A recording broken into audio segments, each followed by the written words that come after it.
Okay. So, are you interested in a crash course on climate change? Are you wondering how you can become part of the sustainability revolution? Well, in this video, I'm going to be interviewing a dear friend of mine, Dr. Stephanie Mines, and those are some of the questions that we're going to be looking at.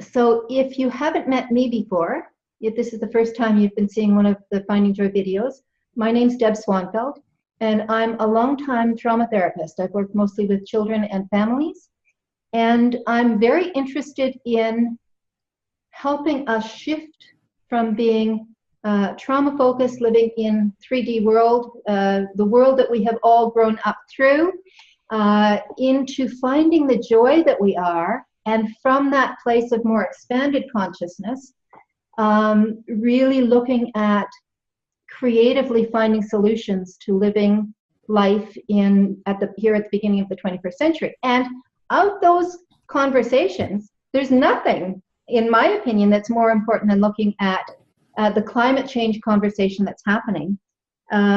This question of the sustainability revolution and the future of sustainability on our planet. So that's some of what we're going to look at with our conversation with Dr. Stephanie Mines.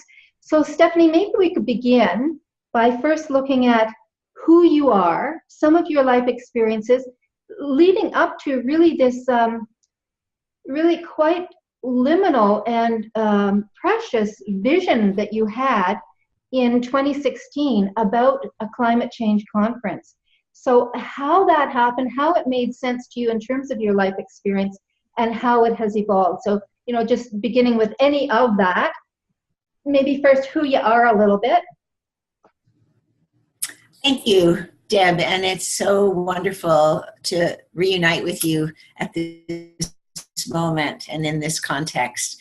There's something beautifully purposeful about this, as I'm finding is a constant now in my life.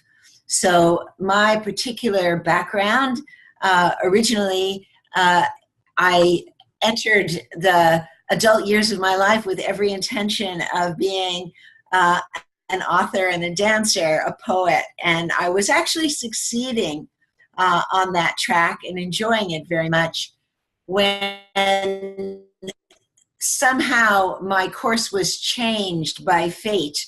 And you'll see this is a theme in what I'm sharing with you.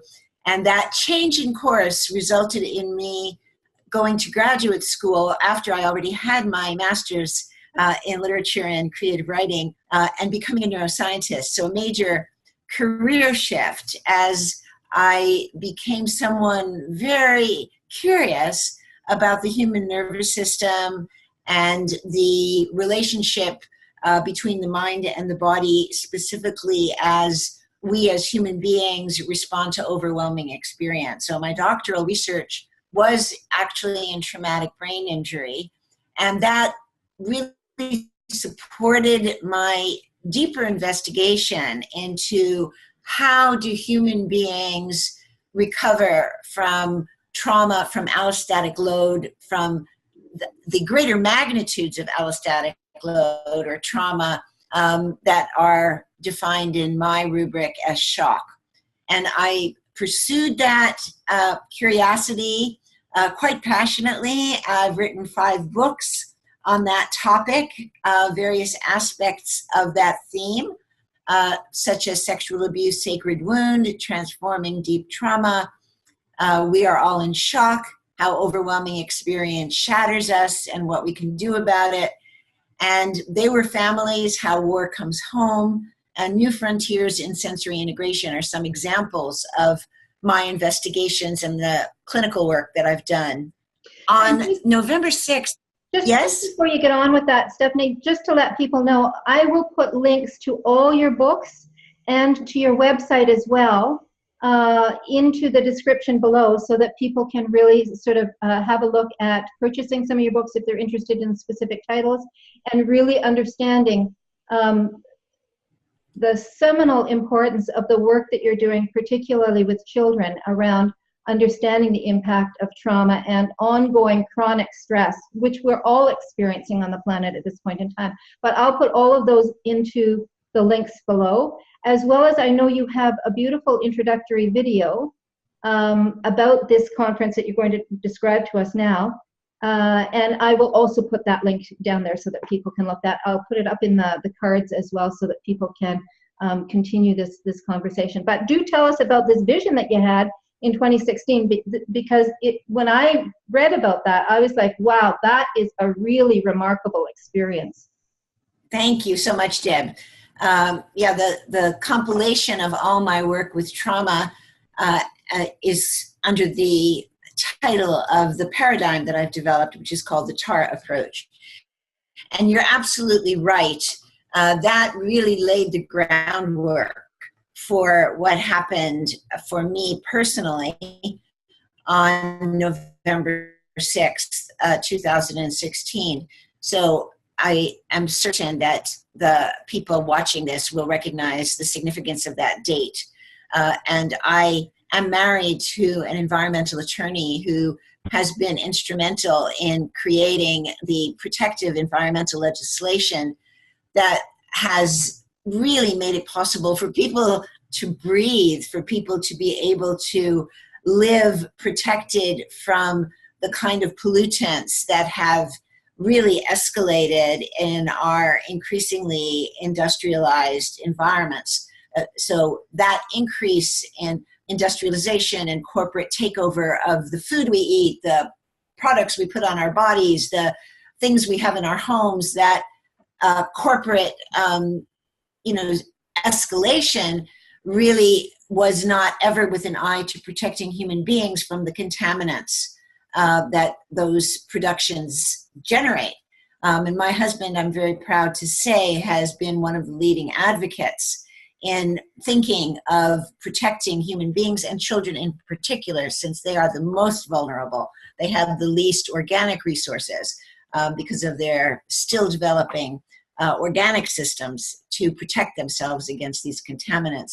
So that's the person who I've been living with and who has kept me highly informed, and who in fact has long ago predicted the climate change that we're experiencing right now. So he and I were sitting together as the events of November 6, 2016 played out, and we were both equally devastated and shocked and really feeling enormous despair. But simultaneous with that despair that was operative in my system at midnight, and I remember it very well, at midnight, something else started to happen to me. And that something else was not anything I generated. It literally descended, and that was the experience that I had, was of a descent starting at the crown of my head and progressively making its way down to the toes of my body. And that was absolute clarity. There was no wavering. It was quite delivered quite well, efficiently, I would say. And that was that there had to be a gathering, an assembly of a diverse community, a collective, a global representation of intelligence, activism, capacity, and resilience, and that would be called Climate Change and Consciousness, Our Legacy for the Earth, and that would be housed in terms of the on-site facility.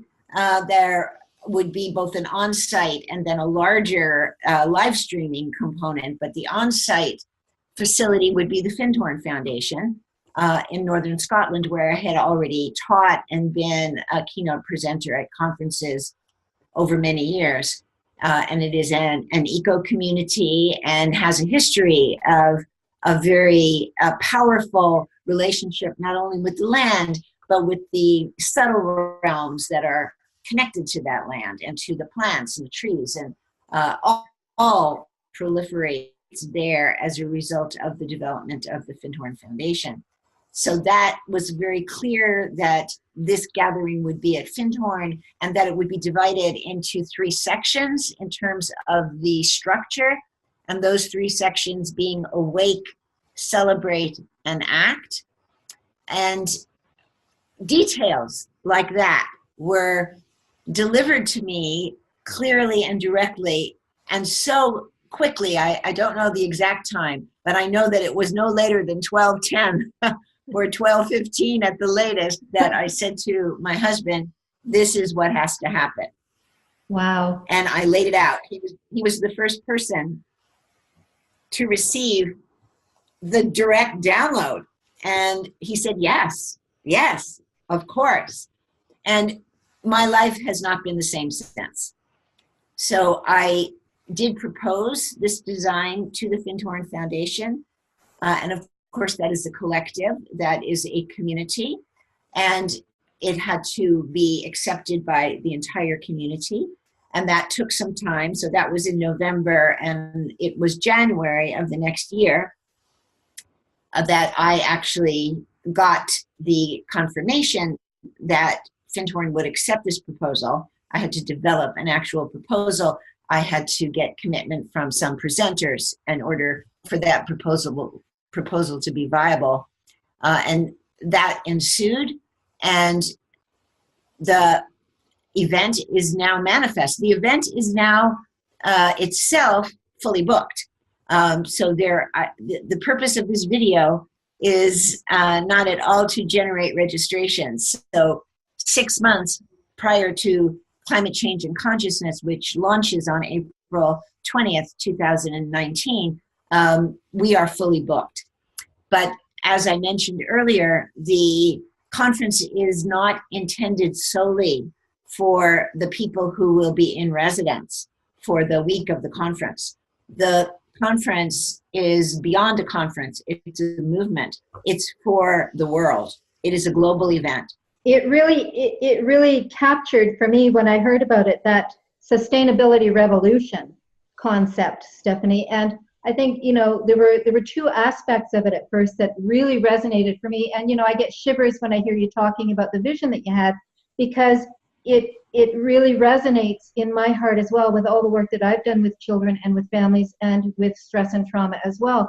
So, the 2 aspects, if we could sort of unpack those a little bit, one of them was the breadth that you saw of who needs to be involved in this conversation. So, and people, when they go to the CCC19 website, which I will link down below as well, if you go to the About page and you see the map of the Great Hall in Findhorn, and you see how carefully all the seats have been divided up so that people coming from many diverse backgrounds, interests, and life experiences are all part of the richness of coming together to look at the challenges that we face here at the beginning of the 21st century when we look at undeniable climate change. I mean, I know there are still people who are denying it, and we'll have another video looking at that, looking at how do people cope with something as big and as vast as climate change without falling into hopelessness, helplessness, and despair,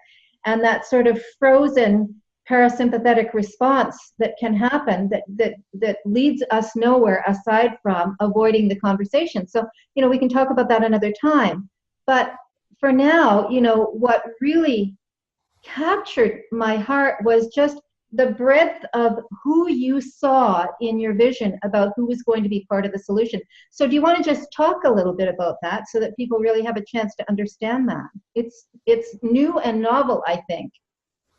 Well, thank you for building so many bridges just in those words that you just spoke, because as you were speaking, it was clear to me, and it becomes more clear all the time, how I am in this position now, because I don't have a doctorate in conference development, community organizing, or creating global communities. And those are the things that I'm now doing every day of my life. My background is completely in the human nervous system and how the human nervous system responds to overload. And that is really what climate change is about. The ways in which people respond, no matter how much information they have, no matter how much climate science they've studied, no matter how much data they have, the way that we achieve resilience, regeneration, and sustainability under these daunting circumstances is a direct reflection of each nervous system in each one of us. Mm-hmm. So it is really about the human nervous system. That's what prepared me in a way that I would never have devised to be in this position. In terms of the scope and diversity, I really want to acknowledge the incredible collaborative team that I have at the Findhorn Foundation and with other communities that I have networked with, that I've been led to network with to create this diversity. This is not that design there of the voices that will be in the room, both at the Universal Hall in Findhorn and throughout the world. That diversity evolved out of my collaboration with the Findhorn Foundation itself, with a remarkable gentleman and his system. I want to mention him here because he may be another person you want to cite. Tom Atlee, who created a incredible approach to understanding huge concepts like this and having them be diverse and inclusive, called the Wise Democracy. So I highly recommend for people who will be engaged in community development, and we'll talk about that vis-a-vis the hubs that will be the expansion of the voices in the room. The Wise Democracy, developed by Tom Atlee, A-T-L-E-E. He's also an author. He has been an early advisor to me because as I set out to do this thing I had never done before, and there was so much group work involved that I really hadn't done as a teacher, as an educator. You know, I've led lots of groups, but that's very different from a collaborative, a collective development for a global vision. And I would say that Tom Atlee was one of the first angels who showed up to help me suss out concepts like, how do we bring multiple voices in the room? The people at Findhorn have helped me with that. Other people I have been collaborating, for instance, with Ananda, which is an international spiritual community, series of communities, also eco-communities that are based on the guiding vision of Paramahansa Yogananda. So members of that community have also been collaborating with me beautifully. And we're bringing in collaboration of that scale so that concepts like a diverse representation of voices in the room is made possible. And of course, we're still, even though the conference is fully booked in terms of seats and lodging at the Findhorn Foundation, we are still leaving space for two categories that are central to the principles, all the 10 principles that you will see on the website in the About section at Climate Change and Consciousness. Those 10 principles, guiding principles, which I'm looking at right now over here, came in that initial vision.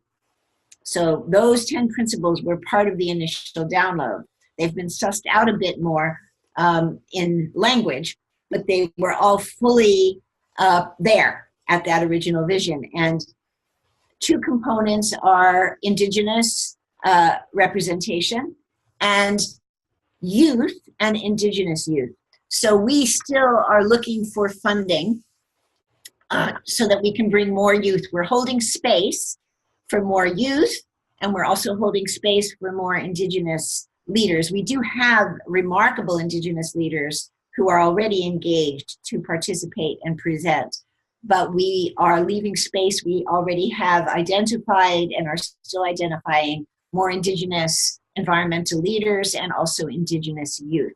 So anyone seeking to sponsor indigenous youth or indigenous environmental leaders, please contact me or contact the Findhorn Foundation, because we are looking for that kind of sponsorship. This gathering and all the work that I'm doing around it, which is pretty much full-time plus, is funded in very small ways. I mean, we don't have big corporate sponsorship at all.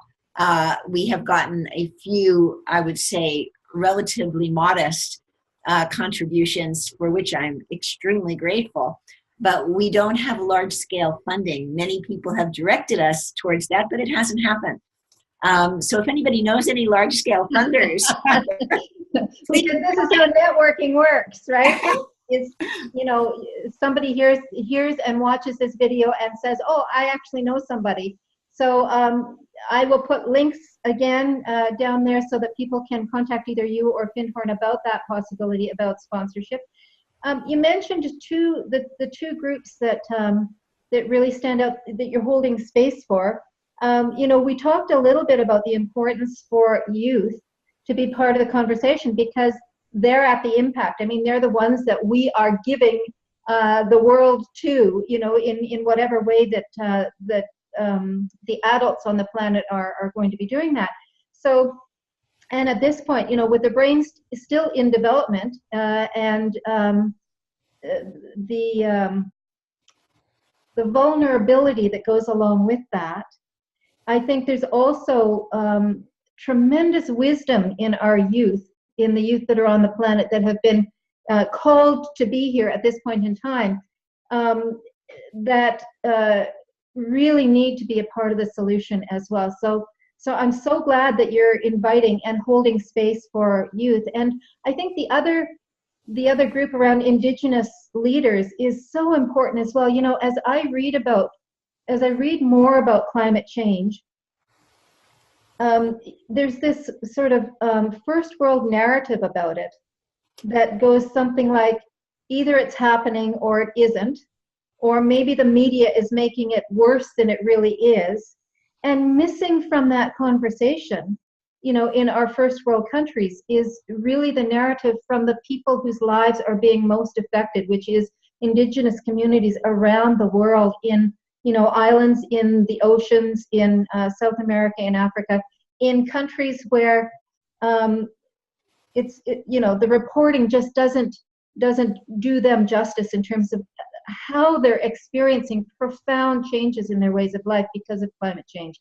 I really feel like we just need so much more first-hand information from them about what are you seeing. I mean, they're like the canaries in the mines in some ways, not because they want to be that, of course, but because that's where climate change is really hitting their lives in a way that we, in our consumerist first world sort of way of looking at the world and being able to hide out inside, playing on technology, watching TV, avoiding the conversation, avoiding the impact of it, aside from, you know, some minor or sometimes major incidents of weather anomalies that tend to be seen as somehow separate from you know, everything else. They're just sort of off there. Oh, that's happening in Alberta, or that's happening in California, or that's happening in Florida in terms of some of the weather, the devastating weather conditions.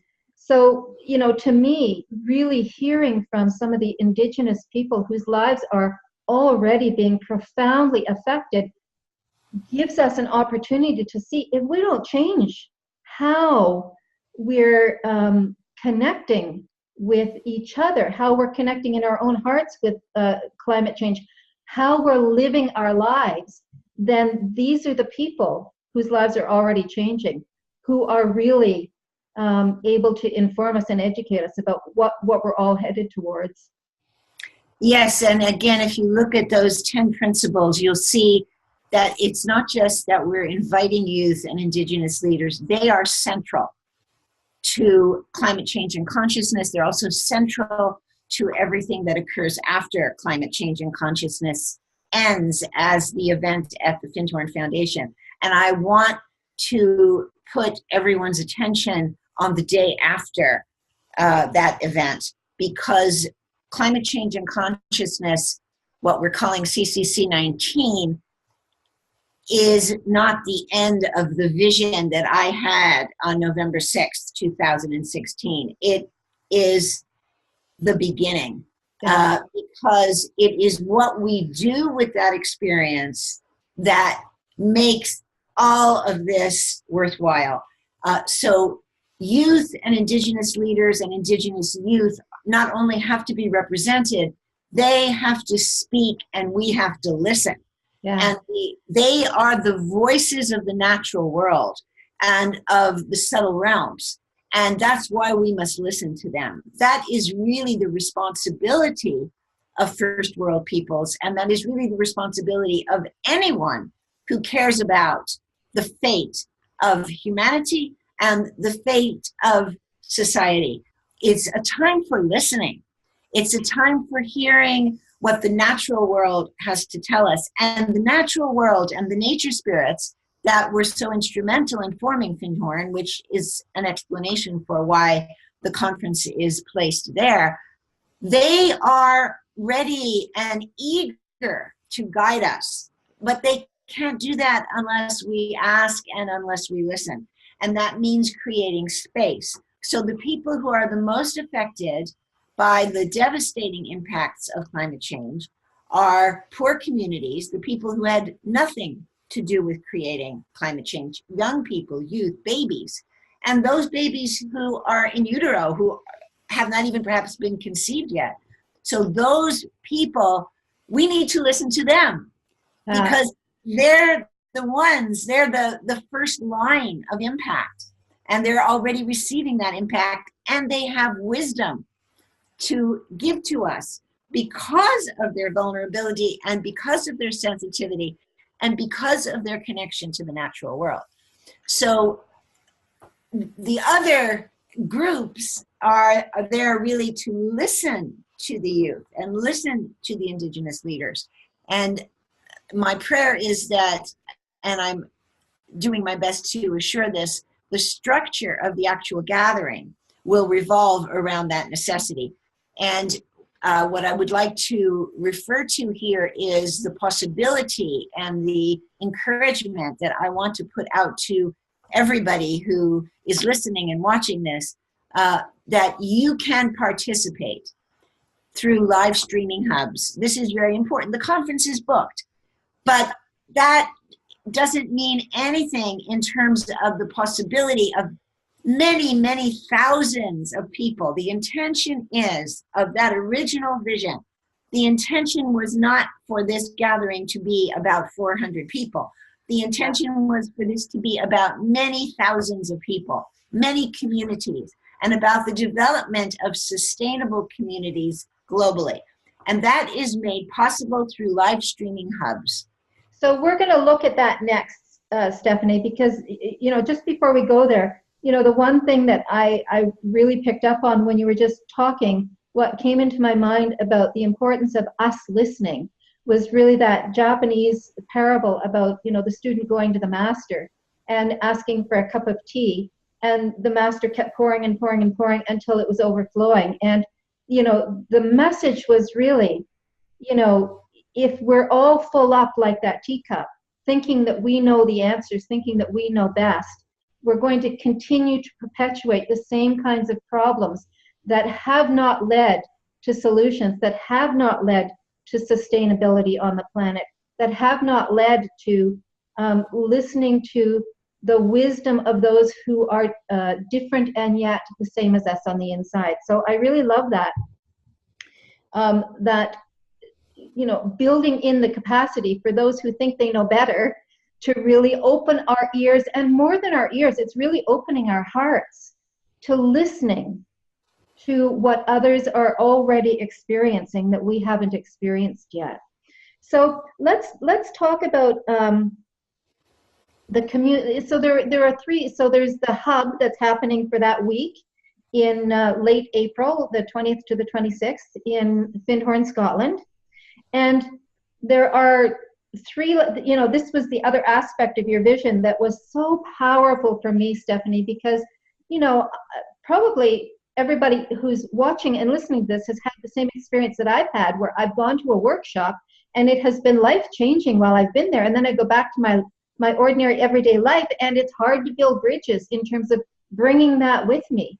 So one of the things I really appreciate about your vision in this regard is this idea that, hey, it's not all about what's happening for those 6 days at Findhorn. I mean, yes, it's important. You've got some incredible people, international leaders in terms of thinking about climate change that are going to be there, and we'll talk about some of those on some of the other videos. And so, you know, once we get some of those recorded, I will link them up here on the little iCards as well, so that if people want to hear more about what Charles Eisenstein has to say about this, or Polly Higgins, or, you know, the Tree Sisters, or any of the other, you know, the indigenous people who are going to be coming there, then we'll have a chance to have some conversations about that as well. But let's look at this part of your vision then, Steph, about the ways that we can integrate this information. So first of all, there's this amazing idea that came through for you around, this is a global conversation. It's not about a conversation that's happening in Findhorn. And so you have these community hubs, these different levels, you know, and I'm going to ask you to talk about those 3 levels, how people can participate in their own lives, how people can participate in their own communities during that week, how we can dialogue back and forth with what's happening at Findhorn, and beyond that, how we can have then opportunities for looking locally at local solutions for global problems. So can you just speak to that a little bit, those layers of the hub? Yeah, I want to first again acknowledge that the hubs are still evolving in terms of not only how they will function, but also how they will be linked with each other. Yeah. And I, again, want to acknowledge the collaborative intelligence that's producing the hubs. Certainly my original vision insisted that this be a global event with a powerful action plan that ensues immediately. In fact, the action plan has to develop ahead of the conference. It has to be in place before the conference. I'm working on diligently daily now, and have been for some time, but it's accelerating as we get closer, so that when people show up, that action structure, which will be affected by the emergent activity at the conference and through the hubs, but that there will be a structure, a network, a threshold kind of system, a platform, you might say, that will be ready to implement the action plan. That is a collaborative design that is in process still to this moment, to this day, to this hour, because it's complex. But I want to say that in terms of the action specifically, one of the most important, if not the most important component, are the live streaming hubs. And I want to speak mostly to hubs that are collectives. So you could be someone who purchases a single live streaming subscription for yourself or your household, let's say. That's wonderful. But I'm much more interested in what I am really developing now, and have already initiated at least 8 of these collective hubs in different parts of the world. So these are communities that will in fact create a parallel event that will revolve around live streaming segments from climate change and consciousness at the Findhorn Foundation. So there are the presenters, there are the workshops, there are also the open spaces and emergent spaces, and the living library intervals that I'm developing, where people like Vandana Shiva or Charles Eisenstein will be available to be read like a book, so that we can extract the pearls of wisdom that they can provide as resources for future generations and for action incentives. So all of those components my intention, and I'm still, again, seeking funding to manifest all of this because it's comprehensive and it's technologically demanding, but it's with absolutely in the realm of possibility, and it will happen. I'm certain of that. My guidance is very confidence building. Things that I would undertake on my own, I have a lot more, insecurity about, but I know this is going to happen. The guidance is solid. That structure is one that is now in process and evolving, but my focus is on the collective hubs that are actually communities of their own, communities in locations that have their own quality of diversity and that have their own workshops and their own action plans and their own art activities and their own expressive avenues, movement segments, art segments that are built around probably a combination of actual live streaming, but some recorded segments, and then their own speakers, their own workshops. So my goal with these collective hubs is to network them all together. So I'm in the process of designing that structure now. Networking all the hubs together so that they form a global interactive network and resource bank. So let me articulate here my overall goal. My overall goal is absolutely sustainability. So my overall goal is the collection of the fruit of our resilient, brilliant human intelligence. Awake, celebrate, act, awake to our potential, celebrate it through our beautiful capacity to develop unique problem-solving strategies, and then act on those. There's so much brilliance percolating now around climate change and consciousness. The challenge is to resource and bank all of those fruits and to put them into a format that will be available not only to participants at a single event, but to a global network of hubs. The hubs are, in fact, in some regards, the action plan, a significant component of the action plan. So the hubs are extremely important, and I want to encourage people in their local communities, and I know you're already engaged in this, and I support it with all my heart and soul, and will do everything I can to feed it, to develop these live streaming hubs, to assemble a community around that. Even in doing that, you have begun your path of action and sustainability. You're making a huge contribution to your community, to humanity, to the children of the future.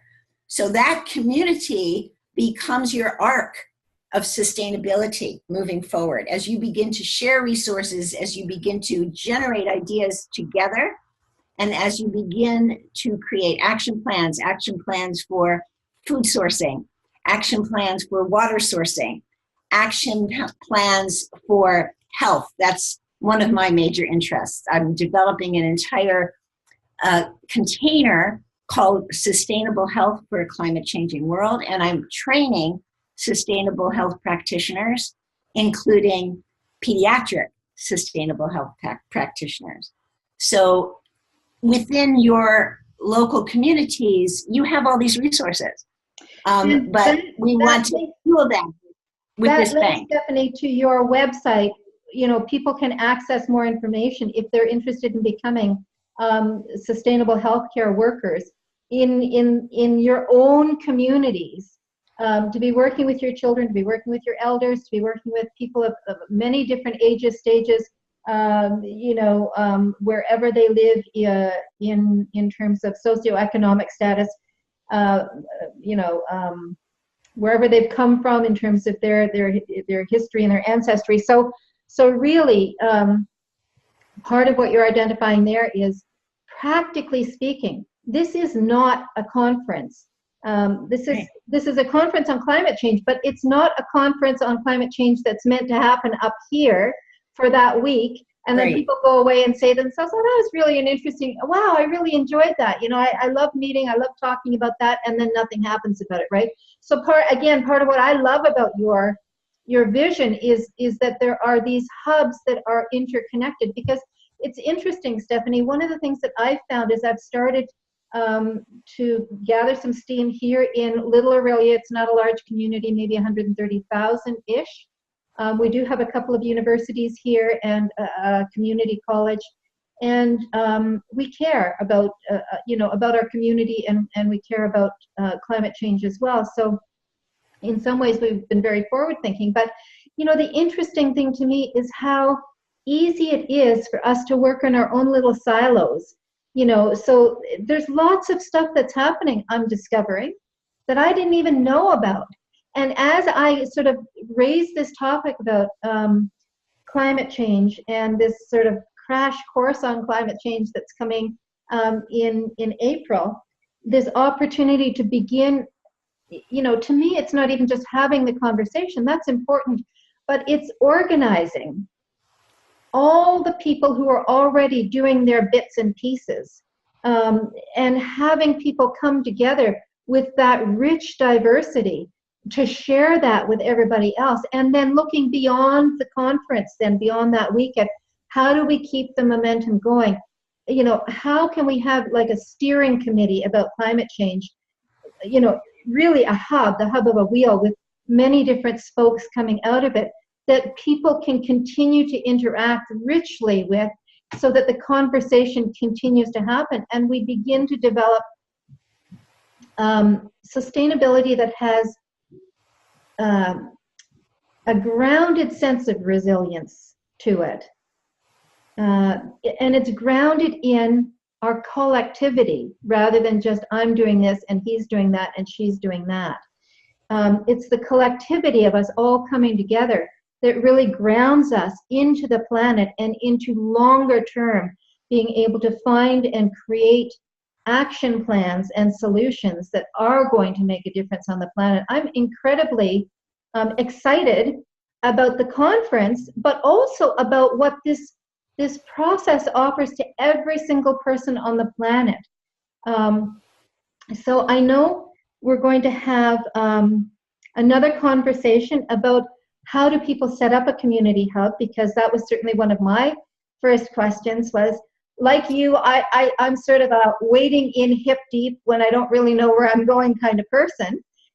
And that's the nature of change, I think, is really just saying, yep, I feel called to do this, and whether I know how to do it or not, I'm going to learn as I go.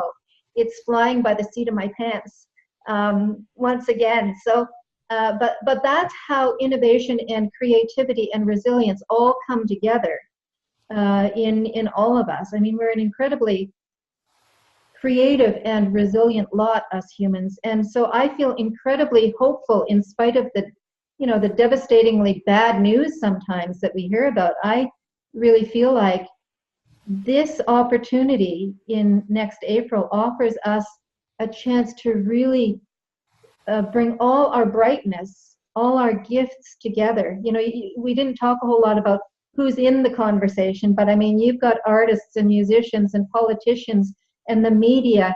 You've got health and alternate health. I mean, you parents, youth, elders, the indigenous people. You've got this whole broad range that in each of our communities provides us with a model of how we can invite diversity into the conversation rather than letting our diversity separate us. It's such a beautiful, beautiful vision. The image that keeps coming to me is that Climate Change and Consciousness, CCC 19, is a tree. And the roots of the tree are very deep. They really go deep into the earth, deep into the history of the earth, deep into the dream of the earth, to quote the remarkable Thomas Berry, who is a great inspiration for this vision. They go deep into the poem of the earth, the soul of the earth, the connection between humanity and nature.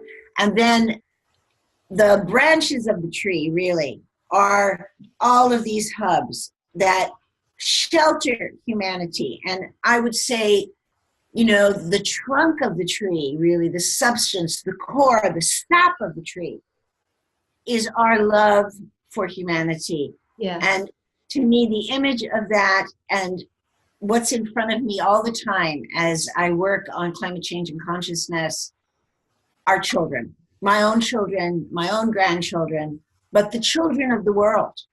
Yeah. That is the motive for all of this. If our children are to have a future, we have to step on board now. Otherwise, when they ask us, what did you do when you knew this was happening? We will be bereft. So action based on this level of visionary compassion, dedication, and transformation is what allows you to fly by the seat of your pants, which I am definitely doing. So let's fly together, Deb. You know, what's at the core of all that you're saying, Stephanie, is really this concept of unconditional loving. And it's such a new way of experiencing love, I think. You know, we all know what conditional loving is.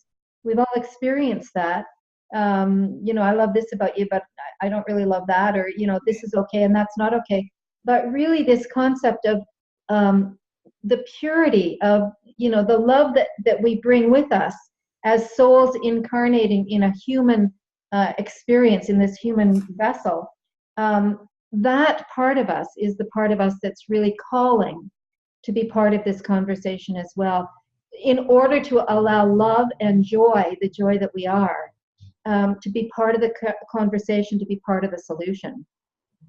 And that's, we can all step into that. It's possible for every single person. And that is the antidote. That is the antidepressant to the toxic political strife, the adolescence, the infantile madness that contaminates the airwaves. It's the antidote to the daunting predictions. It's the antidote to the fear. It's the antidote to the overload.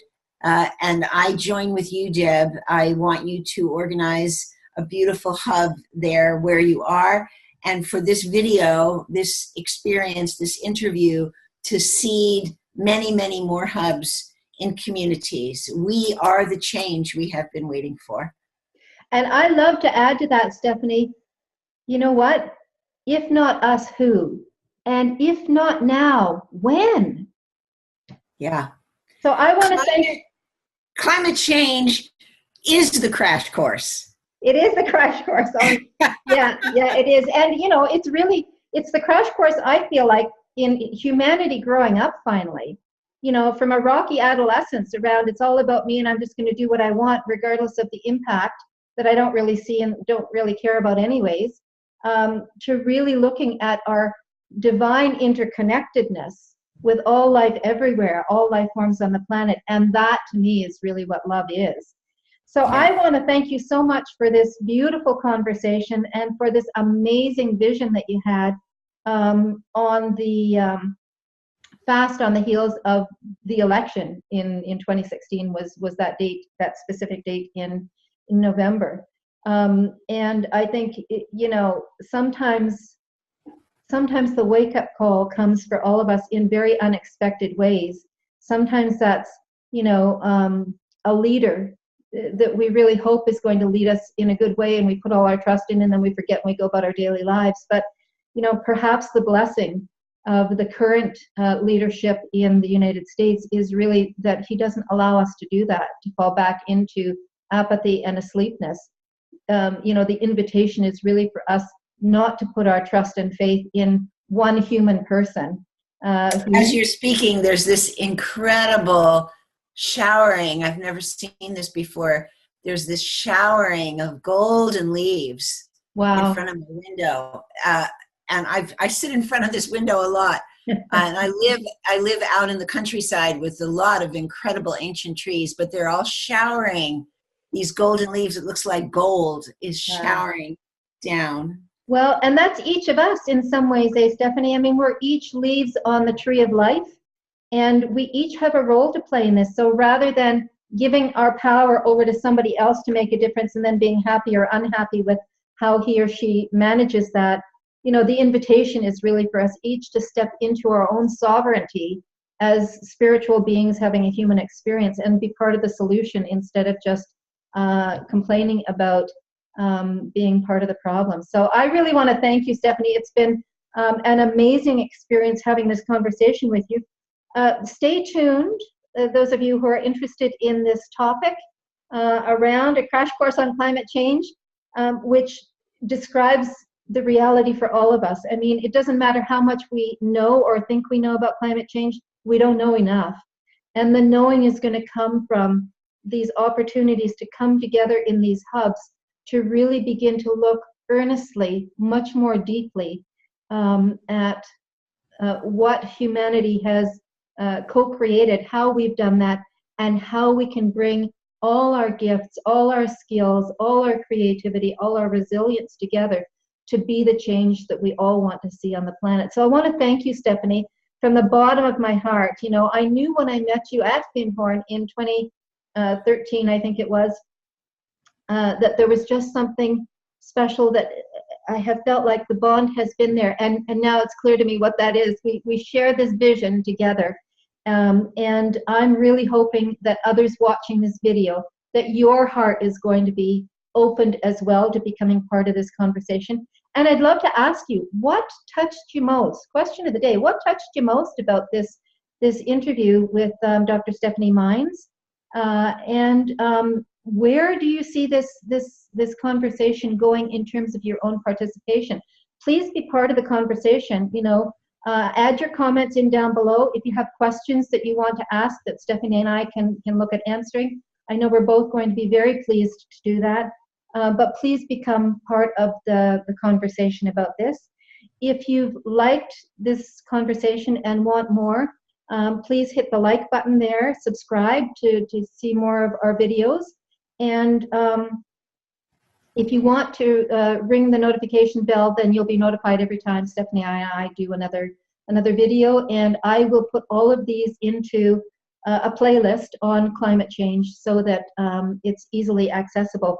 In the meantime, stay tuned, because we do have another interview coming about how you set up a community hub, because I know that's high on my list, just because I'm in the midst of doing that, and I know there's going to be others of you who are also interested in that, moving that forward in your own community. So stay tuned for all of that. Thank you so much for watching this interview, for being part of the conversation, and for your relentless loving of our planet and each other. Thank you so much.